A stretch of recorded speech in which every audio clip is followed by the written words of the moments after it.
omulabi wange omulungi wa munno nkwaniriza olunaku lwa leero n'enkola ze jjonna gy'otusizaako engalo. Olunaku lwa leero tuli wano eno mu kibuga Kampala wakati ng'era tulina omwami gwe tuzze osisinkana. Omwami ono mukugu nnyo mu by'obufuzi naye kituleese ewa olunaku lwa leero tuzze kumubuuza ku nsonga y'omubaka Aida Nantaba gye yayogeddeko mu Paalamenti gye buvuddeko nti waliwo abaagala okumutta nti era yabitegedde kuva ku simu maama w'omugenzi Serena Nebanda gye yamukubidde. Kambawo omwami ono atweyanjulira ate n'oluvannyuma tugende mu maaso. Ssebo nsanyusa okukulaba. Nange nsanyuse nnyo okubeera nammwe kuba ndaba emikutu gineetoolodde. Ssebo mbadde nsaba weeyanjulire eri omulabi waffe n'oluvannyuma tugende mu maaso n'ensonga etuleeseewo olwaleero. Abandaba n'abampuliriza kubanga nze nyina abawagizi bange bangi. Uganda nagibuuka nenyingira ne mu nsi z'abeeru. Nenyingira mu nsi z'abeeru amannya gange nga bulijjo nze Abdulkalim Kigundu era nga ndi consultant nga bw'oyogedde mu by'obufuzi. Ssebo ensonga etuleeseewo olwaleero y'ensonga y'omubaka Aida Nantaba gye yayogedde mu Paalamenti ku lunaku olwabadde olwokubiri bwe yagambye nti maama w'omugenzi Serena Nebanda yamukubidde essimu n'amugamba nti abatta muwala we nabo baagambye nno bagenda kulumba ne Aida Nantaba bamutte. Ensonga eno yesinza otuleetewo Ssebo. Ssebo nga bwe mbagambye nti nze Abdulkalim Kigundu consultant mu nsonga zino ez'ebyobufuzi ne mu nsonga ez'eddembe ly'obuntu kubanga abantu bangi basitudenti bange benkansolinze benkozeeko okulaba nti batambuza ekintu kino tutuuke gye tulaga.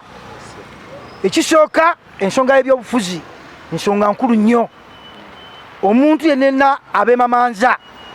omuntu ng'akwemamanza yo yagamba nti nze siri munnabyabufuzi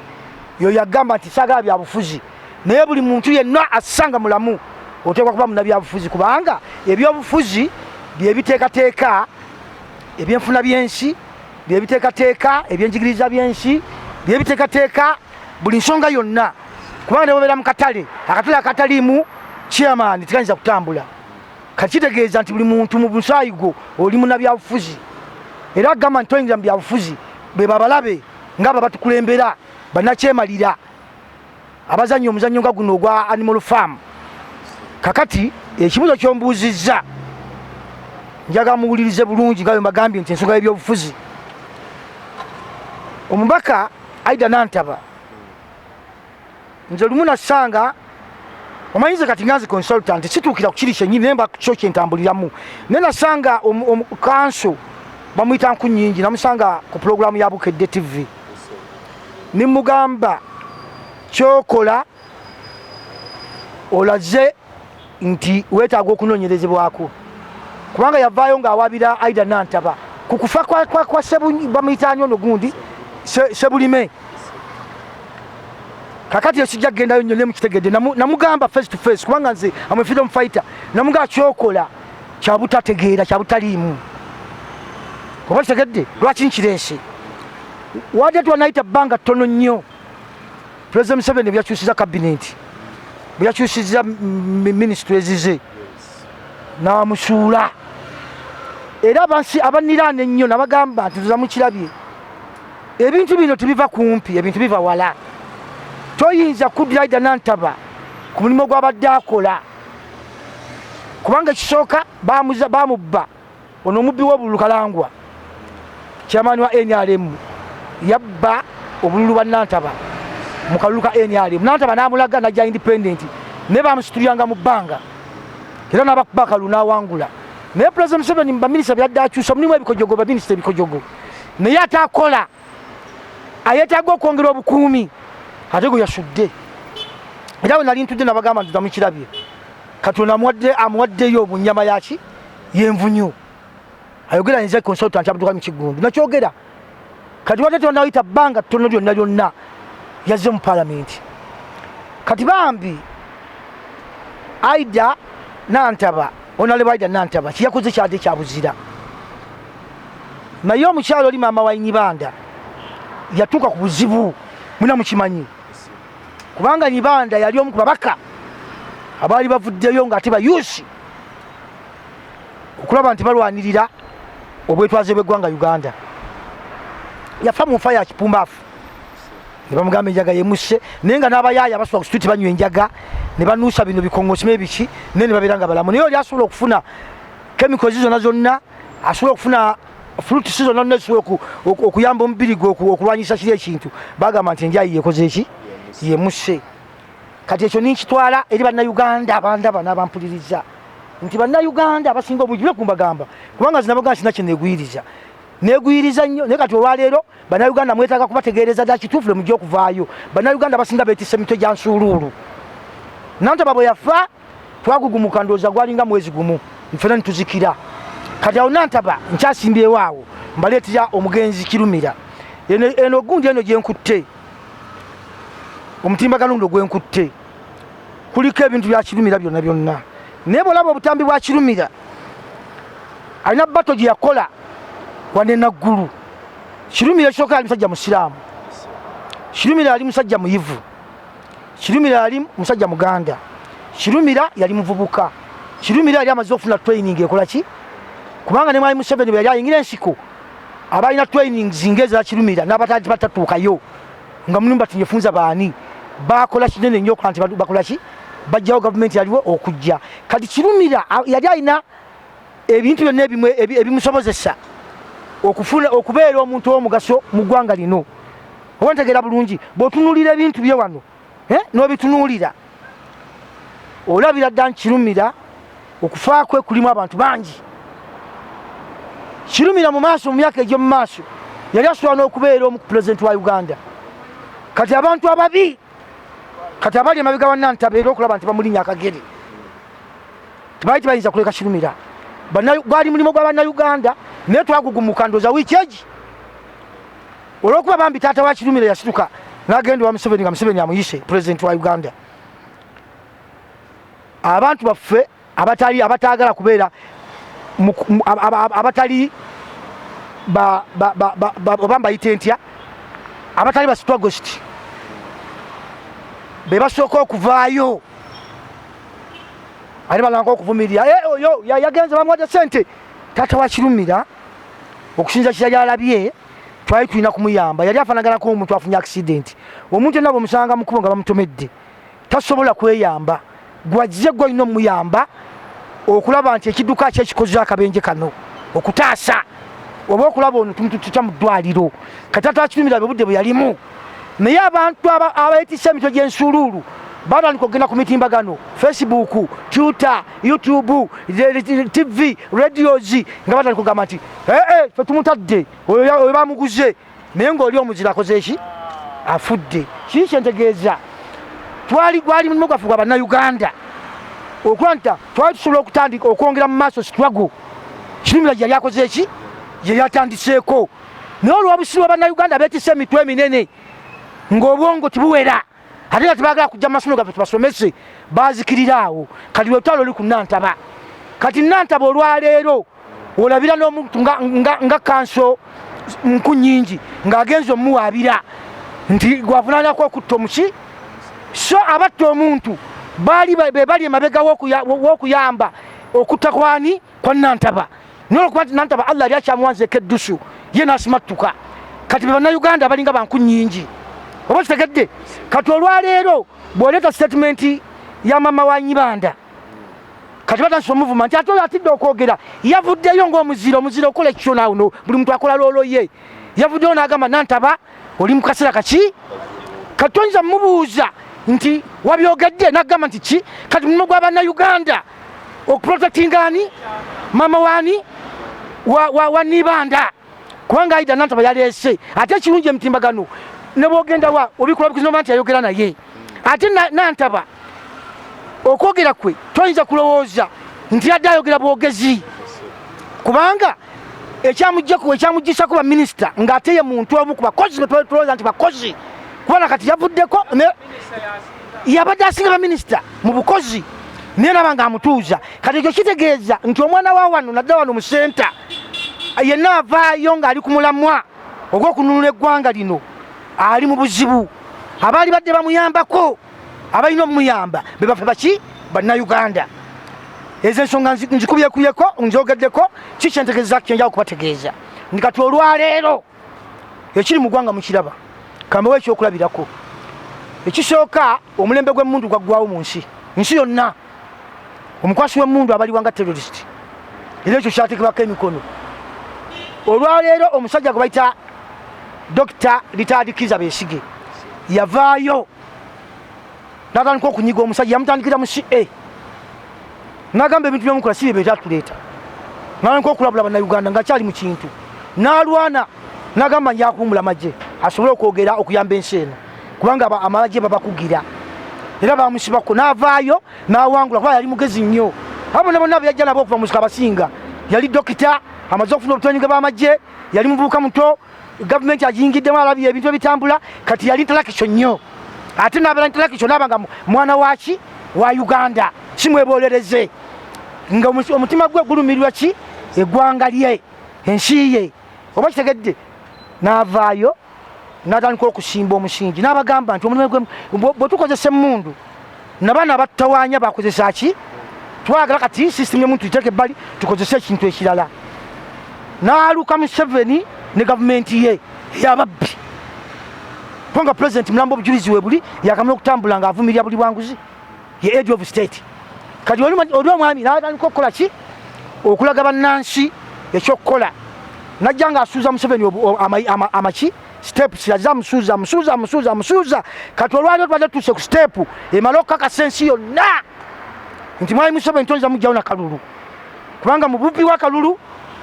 mu nsi yonna akyakutte ekisooka mu buli bw'enguzi mu Afirika ali ku namba ya 3 eggwanga lye lya Uganda mu nsi yonna ali ku 1,000 mu mmekaawo nerabiddemu awo naye ng'ali mu 10 nga mu 2 bw'ati awo oba 10 mu 10 bw'atyo nga kitegeeza nti mukugu nnyo kati ebyo mwami Besigye Dr. Richard Kiza Besigye abadde amaze obimusuuza naye kati bano abaana bwe bazze kubanga ono Kyagulanyi student wa Besigye era mu bannamawulire mukimanyi mubadde mu musingano wa Besigye buli kaseera era amukiririzaamu nnyo era byebimu ku defiance byekoze okuleeta abasajja nga Bobi Wine n'abalala kati Bobi Wine bw'avuddeyo n'amaanyi okweyungira ku struggle gyatusanzeemu bafuluuka abantu ab'emyoyo emitono abaagala okulya ennyo ne bamulaga nti kati ate gwosinze byonna so twali badde tutambuza struggle ne batandika nti tugende mu kalulu 221 singa bakakwatako ekitajja kusoboka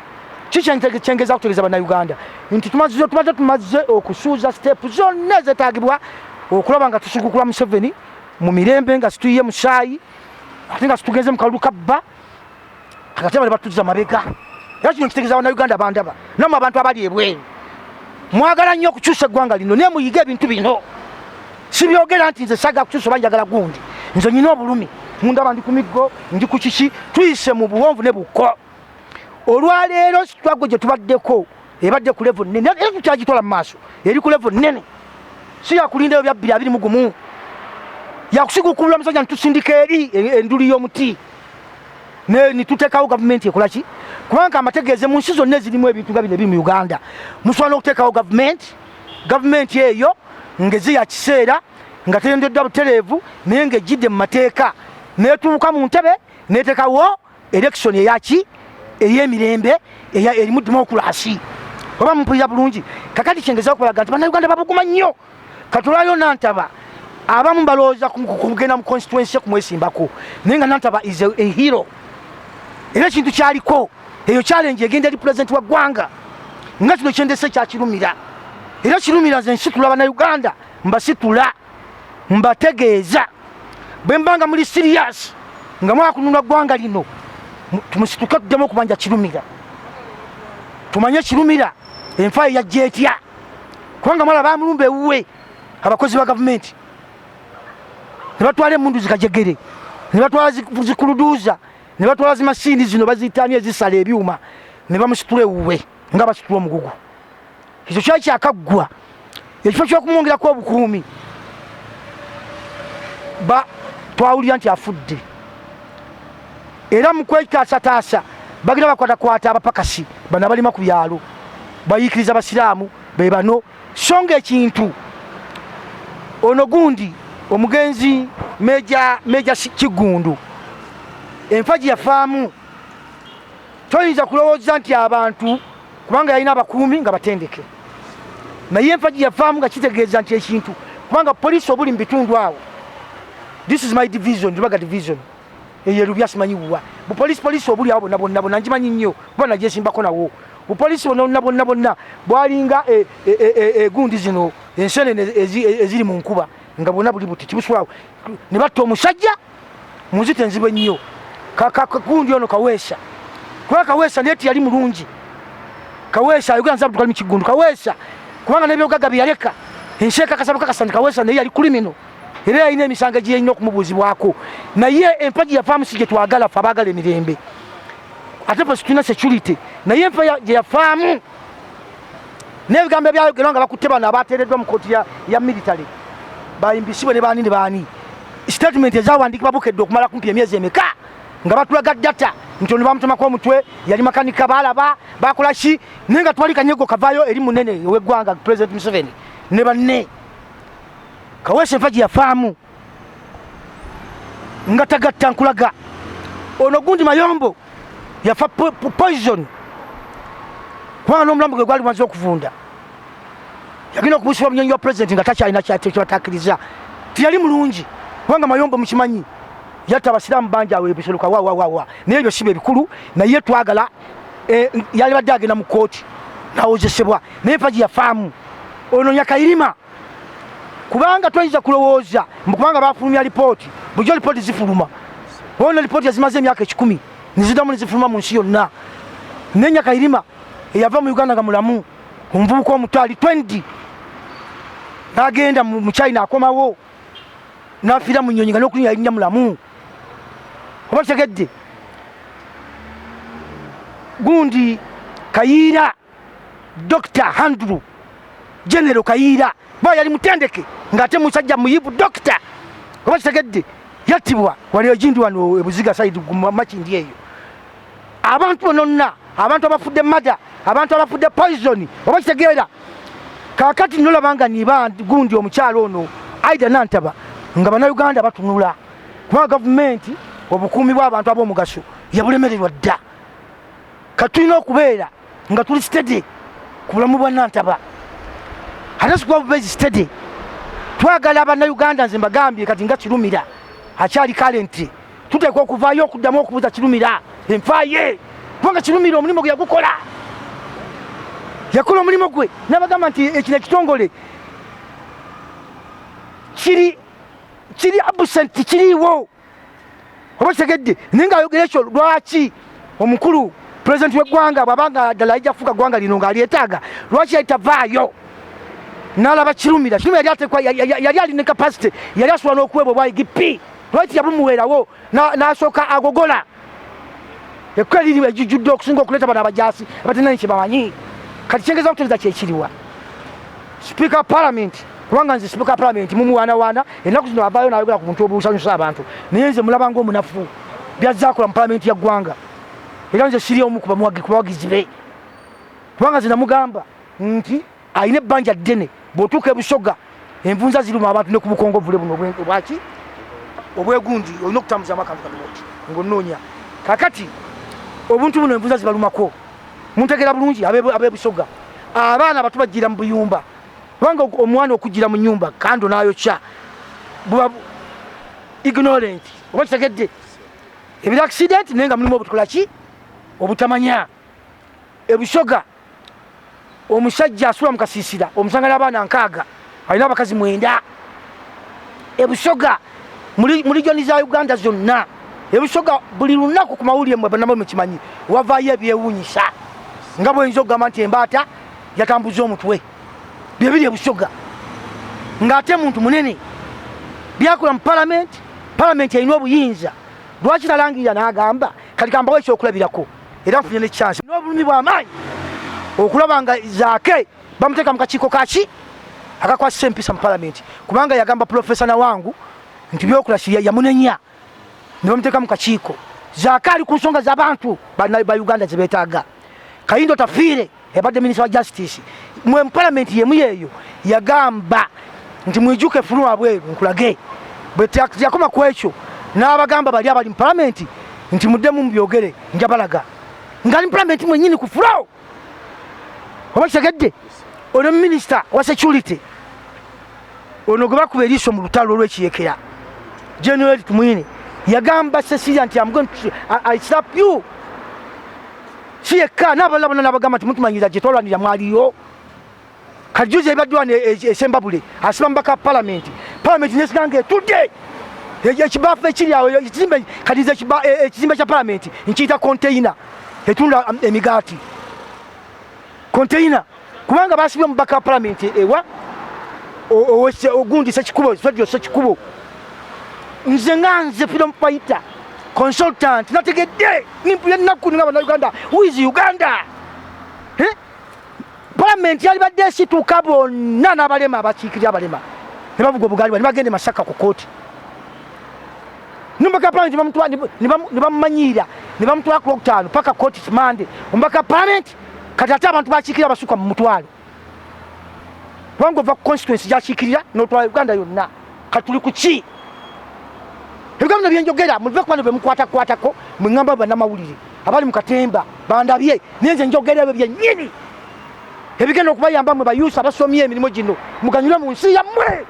parliament ya Uganda speaker agitadde ku level ya wansi nnyo kati bamuwaana olw'okuba bo baagala bafuna obumere n'obuzindaalo naye nze ategwiriza bumere bwabwe mugambye yennyini yavunaanyizibwa ku ggwanga lyaffe ebigotanye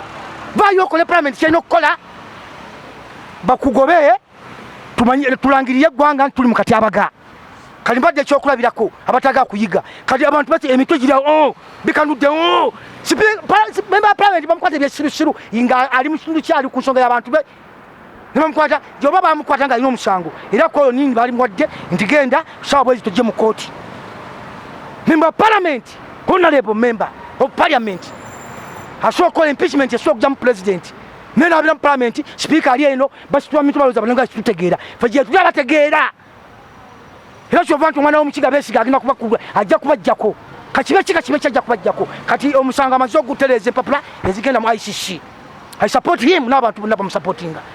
oba kitegedde n'abasirikale bakola ebikolobero pasono kinoomu nabo bajja kukwatibwa Kayula mukimanyi beesiga yakola omulimu munene nnyo kubanga Abamerika bakugamba nti tukulondodde emyaka 10 years ng'okola ebintu ebiki era kino kitegeeza Bannayuganda abandaba taliwo omuntu mulala alina yenna ayambye kulaba nti enna tizisibwa ku bannakyemaliya ba Uganda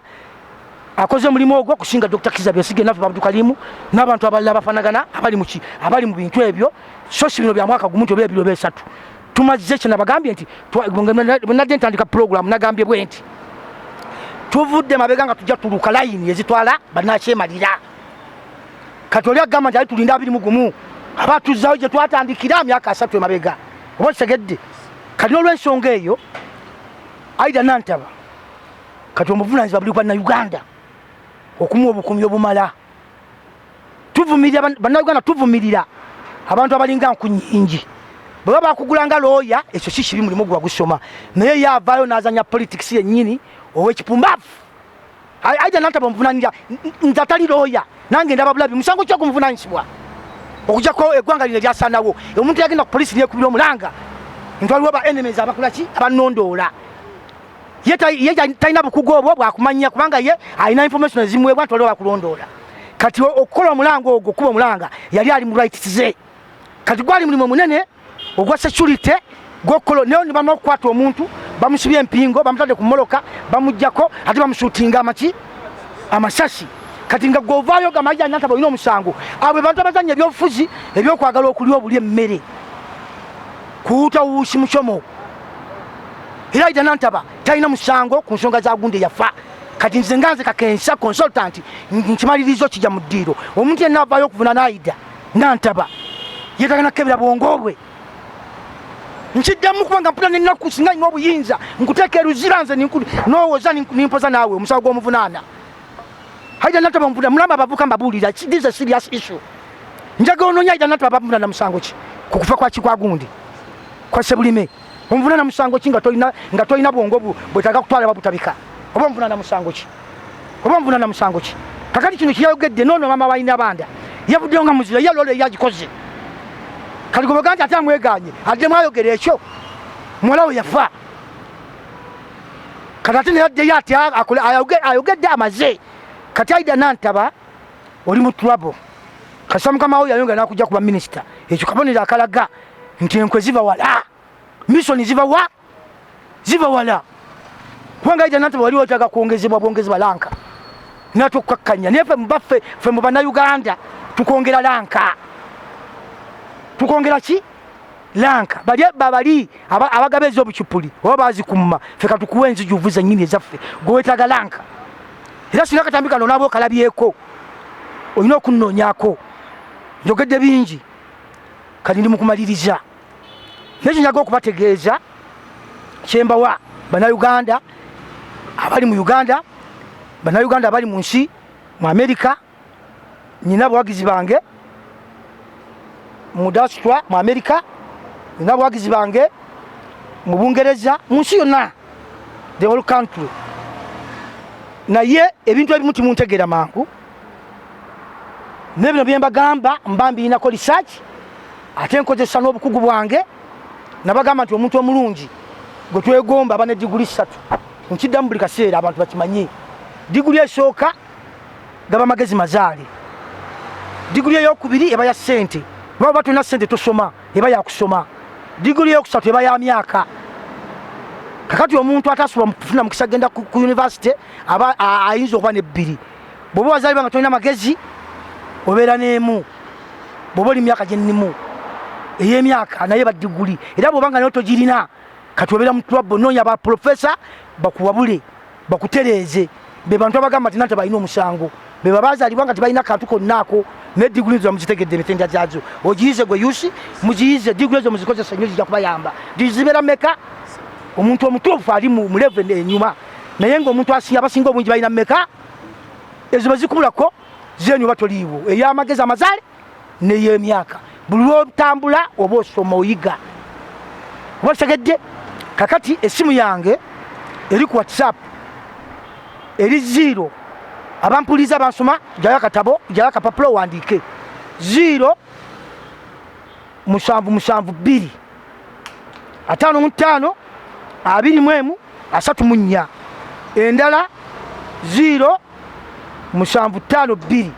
55 21 34 esimu zwasinzibawa njawo kubawabula munebuuzeeko ate ekikulu ekisookera ekikulembera njaga ssente kubanga nabagamba dda sitwaga eno yeetaaga muki yeetaaga mu resources eza ssente fe tuli ku mulamwa gwa kukyusa gavumenti eno ambasada wa Amerika ndooza ye Susan oba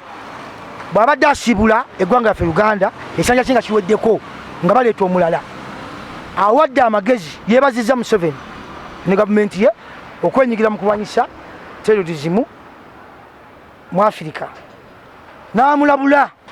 nti ekisera kyayitako dda ekyo nakyogera dda nabagamba nti mwami Museveni ali expired kati ono ambasada yamulabudde n'amugamba nti mbalabula era nga mbasaba tegeka immediately mu bwangu ennyo okuwaayo obuyinza mu mirembe kyeki kinabalaze ntusobola okufuna gavumenti nga si akalulu butereevu kubanga ebintu byasoba mu Uganda otumala ogifuna ntegeka akalulu akali mu mirembe era n'agamba nti titwetaaga kuddamu kuwulira ebyaliwo mu 2016 kubanga Dr. Besigye pulezidenti wa Uganda yawangula ambasada yakikonyedemu ddala ambasada wa Amerika kuba yagambye akalulu ka 2016 kitegeeza ki mwami Museveni n'ekigundu bakatuulako bakatwalira mu byanzi kati ate ono kyamaani wa electoral commission aliwo ate ye ali feria nnyo kubanga yatandikirawo akaere sikamulema ba election ezikoleddwa ntono zimulemye eyeggulu kayukawuma yafa eyegindi ehoima bakwata obulwa obuwedde emirimu okutiikinga bakalangwa ne banne nga balina babulina egindi eno erukunjiri ebyali omwabiraba ebyalimu ero si mwabiraba ko kamulemye okubuzaabuza abantu kati nakyo kankyogere nga mmaliriza kati bannayuganda omusajja n'abagamba era nimutegera amatu nimugana okumwanukula saka kumwanukula bwanukuzi muti kamera tizijja kgenda walonderwa sebo omukulu byabakama enguzi gy'olya ejja kukulakira kamera tujja zitwalawa walonderwa ate nze siri wa kalulu kubanga nze Abdulkarim Kigundu nalangiriza dda nze siri wa kalulu nze nkulembedde ekiwende ekigamba nti ettaamu yo yaggwako kigwayo nti ebisanja bya Museveni byaggwako talabikirako ku ballot paper era nze president w'ekintu ekyo mu Uganda yonna ze sente zembasaba resources okutambuza seminars nsobole okulaba nga nkola ki nga abawagizi bange bagenda bongera okusomesa abasomesa bange tusomese eggwanga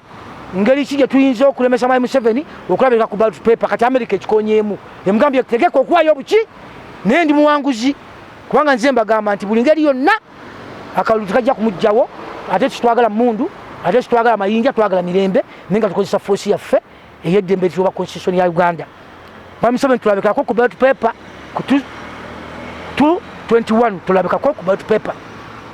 ekyo nze nkikulembedde era ndi muwanguzi bantu bangi bagenzi banegattako gavumenti ez'amawanga ag'enjawulo nga n'Amerika mweri emaze okulaba kyenjogera nkituufu ate nga kisogera ku Amerika ensi zonna oba gizinzeeko kale n'olw'ensonga eyo mbagamba nti essimu ezo nzibaweereza mwe abali mu Uganda abatasobola kwogera byenjogera sente musindikako ne bwompita nzifuna namwe abali mu gavumenti muzimpe abali ebweru mumpereze sente kitwage egende mu maaso bino byenjogera sibyogera nti kwani nze nwanira ddembe lyange n'eddembe lyammwe n'eddembe ly'ensi yaffe tusobole okufuna kye twetaaga aida Nantaba nkugumya naye obukuumi bwo tolegeya kuba kati madde ebadde ekyalimye okukutuusaako kati bayinza okuteeka mu poison naye nga obudde bwonna kale ekyana ekirungi nga kyaida Nantaba bakikanule nga bannayuganda mulaba kyana kirungi kyana kikozi kivuddeyo okulaba nti ensi ebeerawo kirwanyisiza agabbiga ettaka kirwanyisiza buli kintu kyonna kali mu mulimu gw'abannayuganda okwongera obukuumi eri former minister Aida Nantaba ayogera nze Abdul Kigundu mbagaliza omwaka guno gwetandise omulungi abavubuka abadigida mwegendereze ebirwadde bw'oba ofunye omwana gw'oyagala yambula kondomo timugendera waawo ne Ssaabasajja Kabaka abakubiriza naye muleme kutya basajja banene muleme kutya bantu babbeeyi wabula mutye Katonda n'emitima gyammwe gye mba mutya abantu bemulaba nti babbeeyi be batutte eggwanga lyaffe mu katyabaga ke tulimu kati pakati bemulaba nga abasempijja abatunzi ebisenyi okubimalawo bwe bajja ku studio zammwe mubongera budaala sempijja atunze entobazi ewaffe ebuddo zonna kali bwobuuza omwana emyaka 16 nti ennyonza efaana etayinza gimanya ennyonza mwamulaba wano okulwera yagamba mbu omukyere tuguli awo tiwaaliwo lwera awo waaliwo ebirundiro by'ente tiwabangawo ebirundiro bya nte oyo lwera yennyini era singa nina obuyinza sempijja kasinga ali mu kkooti mwebale nnyo okumpuliriza nze Abdul Kigundu freedom fighter consultant tujja kununula eggwanga lino Aida Nantaba nkwagaliza Mukama akuwa obukuumi naffe nga tukukuuma nsitula emitima gy'abannayuganda okuddamu okubanja Kirumira Nobo Mayombo Dr. Kayiira Kaweesa Sebunya Yasini Kawuma n'abalala bonna ne Tom Julunga nga mwali